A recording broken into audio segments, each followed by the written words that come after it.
வணக்கம். இன்றைக்கி நம்ம பார்க்க போகிற ரெசிபி காஜு கத்திலி. எப்படி பண்ணுறதுன்னு பார்க்கலாம் வாங்க. நான் இன்றைக்கி 1 கப் அளவுக்கு முந்திரி பருப்பு எடுத்திருக்கேன். இப்போ இதை நம்ம மிக்சியில் போட்டு நல்லா விட்டு ஓட்டி ஒரு ஸ்மூத்தான பவுடராக போட்டு அரைச்சி எடுத்துப்போம். அட் அ டைம் ஓட விடக்கூடாது மிக்சியை, அதனால் விட்டு ஓட விட்டு நல்லா இது மாதிரி ரவை பதத்துக்கு அரைச்சி எடுத்துட்டு இதை நல்லா ஜலிச்சு எடுத்துப்போம். ஏன்னா முந்திரி பருப்பு திரியாக இருக்கக்கூடாது, நல்ல ஸ்மூத் பவுடராக இருந்தால் தான் நமக்கு நல்ல ஃபினிஷ் கிடைக்கும். அதே மாதிரி மிக்சியை அட் அ டைம் ஓட விட்டோன்னா எண்ணெய் வர ஆரம்பிச்சிடும். அதனால் விட்டு ஓட்டி ரவை மாதிரி இது மாதிரி உடச்சி எடுத்துக்கணும். இப்போ அரைச்ச முந்திரியை நல்லா ஜலிச்சு எடுத்தாச்சு. இது கூட 2 ஸ்பூன் பால் பவுடர் சேர்க்குறேன். பால் பவுடர் சேர்த்தோன்னா டேஸ்ட்டும் நல்லாயிருக்கும், நமக்கு அந்த கன்சிஸ்டன்சியும் பார்த்திங்கன்னா கரெக்டாக கிடைக்கும். 2 ஸ்பூன் சேர்த்தா போதும். இதை நல்லா போட்டு கலந்து விட்டுட்டு கட்டிகள் இல்லாமல் இப்போ இதை நான் அளந்து வச்சுக்கிறேன். இது 1 டம்ளர் வருது, அதாவது அரைச்ச முந்திரி பால் பவுடர் ரெண்டும் சேர்த்த கலவை 1 டம்ளர் வருது. அதே கிளாஸால் நான் 1 கிளாஸ் சர்க்கரை சேர்க்குறேன். அதே கிளாஸால் அரை கிளாஸ் தண்ணீர். இது கணக்கு நம்ம எடுக்கிறதுக்கு கரெக்டாக இருக்கும். 1 கிளாஸ் அரைச்ச பவுடருக்கு 1 கிளாஸ் சர்க்கரை, அரை கிளாஸ் தண்ணி. இது சரியான மெஷர்மெண்ட்.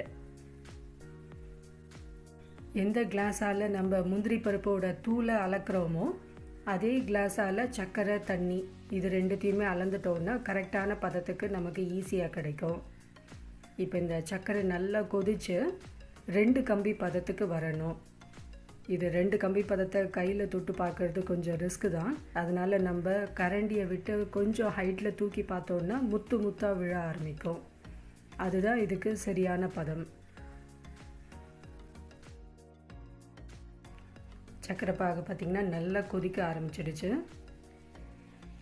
2 கம்பி பதம் வந்தாச்சு. இது மாதிரி கரண்டியை விட்டு நம்ம தூக்கி பார்க்கும்போது முத்தாக விழுது. இப்போ நம்ம அரைச்சி வச்சுருக்க இந்த முந்திரி பவுடரை இது கூட சேர்த்துருவோம். அடுப்பை உடனே ஆஃப் பண்ணிவிடுங்க. அடுப்பை ஆஃப் பண்ணிவிட்டு நம்ம அந்த சூட்டுலேயே போட்டு நல்லா கிளறி விட்டுட்டே இருக்கணும். அடுப்பு ஆனில் இருக்கக்கூடாது, அதுக்கப்புறமா அடிப்பிடிக்க ஆரம்பிச்சிடும். அடுப்பை ஆஃப் பண்ணிவிட்டு இந்த சூட்டுலேயே நம்ம நல்லா கைவிடாமல் கிளறி விட்டுட்டே இருக்கணும்.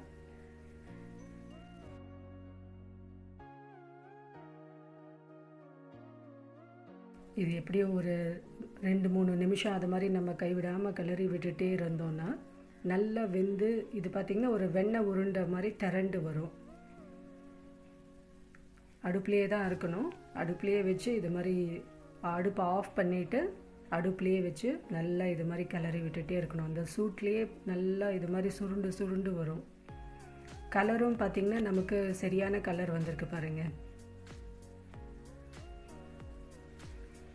இப்போ இது நல்லா ரெடி ஆகிடுச்சு. இந்த அளவுக்கு நல்ல கடாயை விட்டு இது மாதிரி திரண்டு வந்துடுச்சுனாலே ரெடி ஆகிடுச்சுன்னு அர்த்தம்.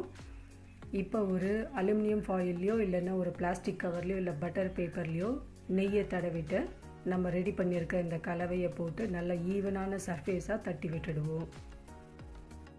இதுக்கு மேலே இப்போ ஒரு பிளாஸ்டிக் கவரில் நெய் தடவி வச்சுருக்கேன். இது மேலே போட்டு நல்ல ஒரு சப்பாத்தி கட்டையால் இதை ஈவனான சர்ஃபேஸை நல்லா திரட்டி விட்டுக்கலாம்.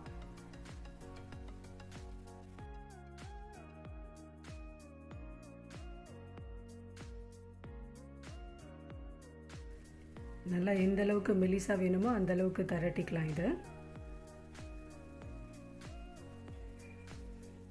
இப்போ இந்த பிளாஸ்டிக் கவரை எடுத்துட்டு நம்ம சூடாக இருக்கும்போதே பீசஸ் கட் பண்ணி வச்சிடலாம். அதுக்கப்புறமா ஆறின பிறகு எடுக்க ஆரம்பிக்கலாம். இப்போ இது கொஞ்சம் வார்மாக தான் இருக்குது. இப்போ இந்த சமயத்திலே நம்ம இதை கட் பண்ணி வச்சிடலாம்.